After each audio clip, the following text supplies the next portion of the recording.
Welcome back, everyone, to the final episode 50 of Doing Things on Purpose, the podcast that inspires women to take charge of their time, health, relationships, and money by doing things on purpose.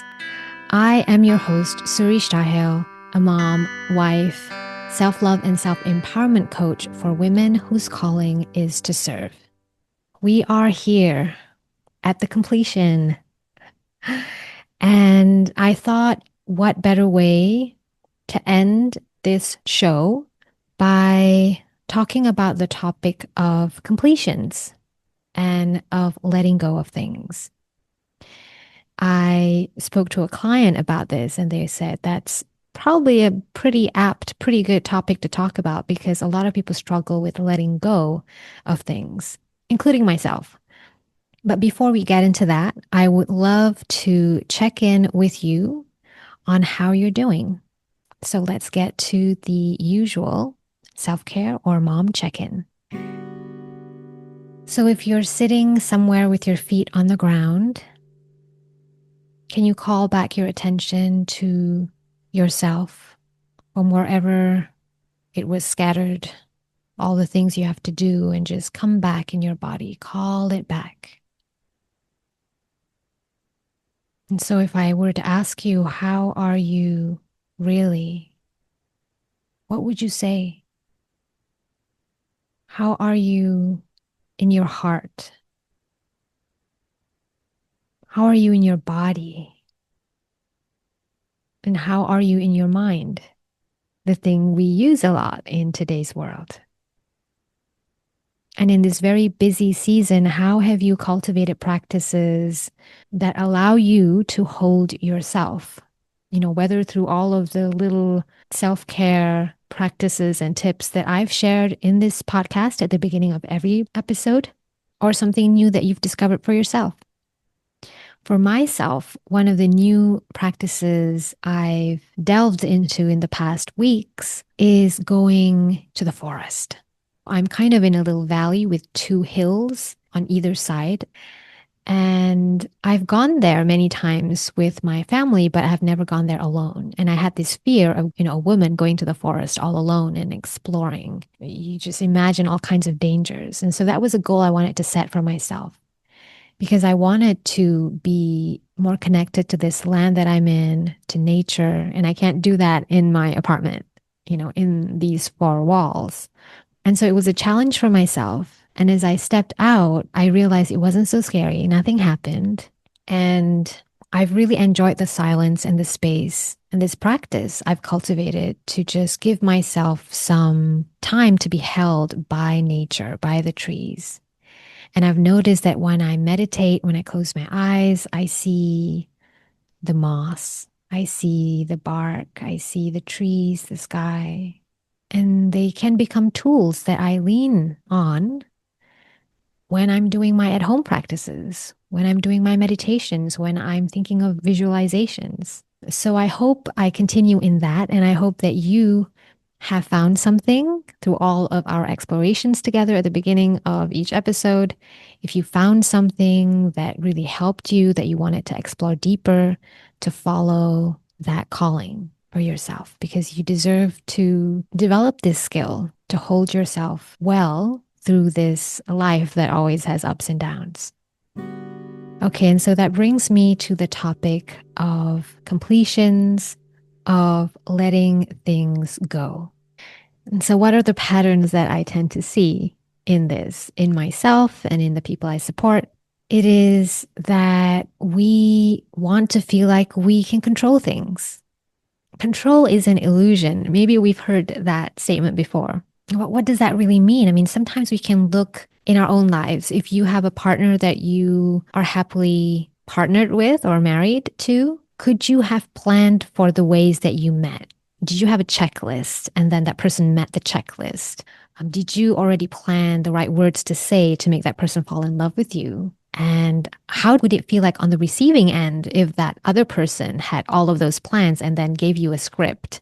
It's kind of a bit strange and made up. And so there's a lot of beautiful things, whether it's relationships, friendships, or partnerships that happen through happenstance that we have no control over. And it's just a beautiful discovery that we get to enjoy. We like the idea that we know what the outcome of something is. So if I stick to this job or if I go down this path, if I stick to the thing I've learned, I know what to expect. And people can tell me what comes next because they've done it too. A lot of people have gone down this certain path that looks like the template that I'm following. And so that must be the right way for me.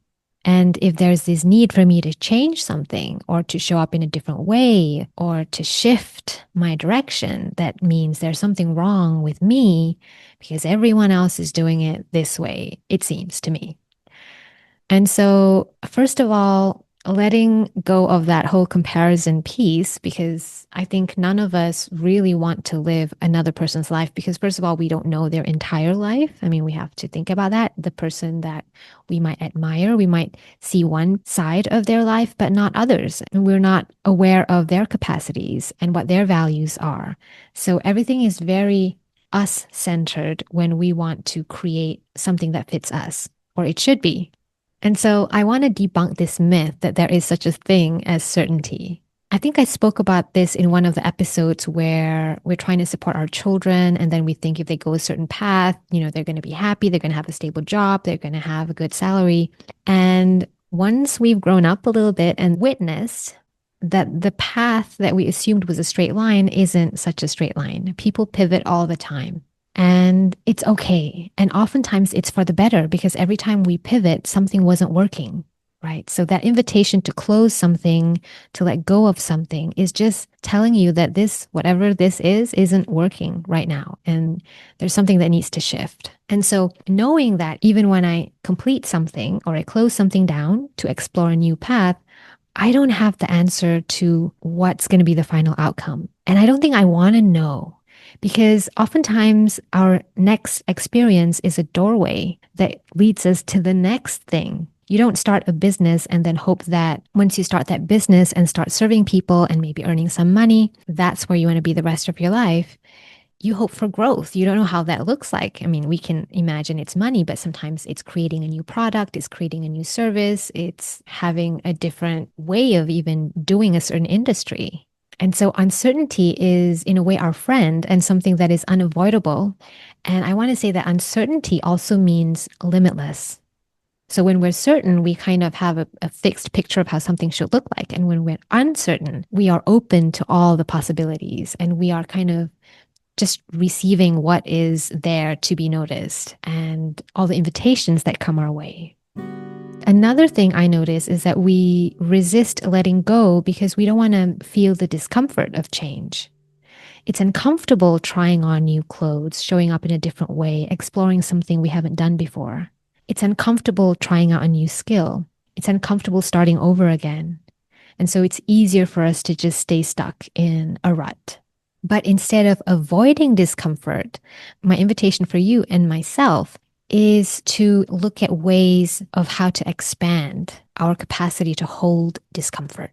And it's not about forcing yourself to do something hard. Think about if you were your own mom, your own best friend, how would you support yourself, right? Maybe it's through self-regulation practices. It's like when you're nervous before you get on stage, you can have some tools that help you to get through that nervous energy so you can show up. It's not about, just shut that thing down and just do what you have to do. It's a much more loving, accepting way of just trying to move that energy through. And I think it's a beautiful practice, even in other parts of our lives, when we're experiencing discomfort talking about a difficult topic with someone. How can we hold that instead of collapsing or running away or freezing? I mean, this is a multi-purpose tool that I hope all of us will learn to cultivate more and use it more and more in our lives. So when we learn how to expand our capacity to be with discomfort, we allow ourselves to grow. We allow ourselves to expand. As we complete something and have that discomfort, we're also inviting something new. Maybe we're inviting a new experience or inviting space for us to deepen in something we're already doing and we want to spend more time on. And when limitations show up, when you're trying to go down a direction and then you feel like, oh, I have energy limitations, I have money limitations, my invitation is to embrace those limitations instead of thinking that they're holding you back. Just like those nudges to close down things isn't something bad. Limitations can be very helpful to create a framework for us to work with so we're not all loosey goosey. For instance, I had a plan to record this podcast and I could do it in a certain time frame that I was happy to do, whether it's December or maybe January. And then we got a letter from our landlord that he's going to be renovating one of the apartments in our block next January to March, which is in a month's time. And Christmas is coming up. And then my kids are going to be home during the holidays. And so there's going to be less time for me to be able to record this. And so this had to be either done today or I will likely not find time until maybe a few days before the renovation begins. So that timeline really allows me to plan the day that I can record or that I just have to do it. But also the limitation can be if I wasn't able to record today, what would happen, right? Is that the end of the world? Sometimes we have a picture of how things should look like. And with limitations, we get invited to be more creative with what we thought things should be like. For instance, yeah, if I had to, I could possibly record when my kids were home. I could possibly go to a room and then not have this background. I could just do an episode in audio. So there's always a way for us to move to still go in the general direction that we want to go. And the more that we resist the limitations, I think we're just making it harder for ourselves to take action. Instead, what if we work with the limitations and then try to find creative ways for that to help inform how we are supposed to take action? What if you had less capacity to prepare for something? What would it look like if you just cultivated presence?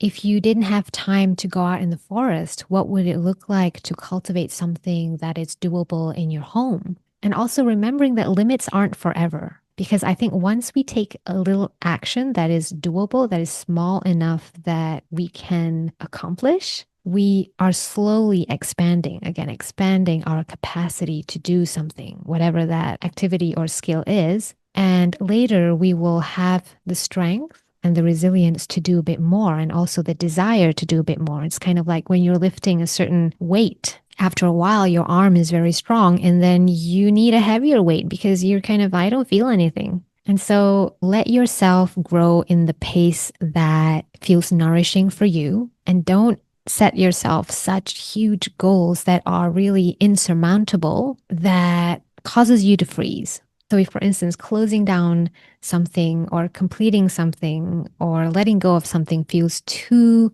heavy for you, how would it look like to just spend less time on it? And then, once you do that, eventually you feel like, why am I even spending time on this? I might as well let it go. You'll be ready when you're ready. I think this kind of more loving way to invite yourself to take small actions is such a beautiful tool that we can have and fall back on when we find ourselves feeling stuck. Whatever small thing you can do is good enough. And that good enough is not going to be forever. You will grow in capacity and be capable of something more next time. Trust in that.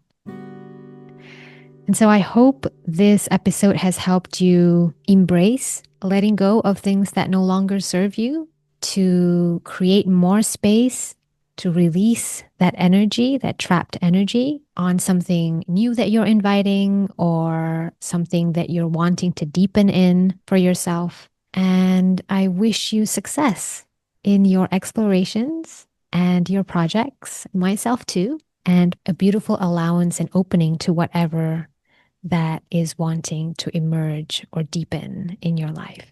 If you are wanting to follow the next evolution of my work and future podcast, you can always go to suristahel.com/podcast. That's suristahel.com/podcast. And as soon as I know the shape and form of the new show that I'm birthing, it will be right there.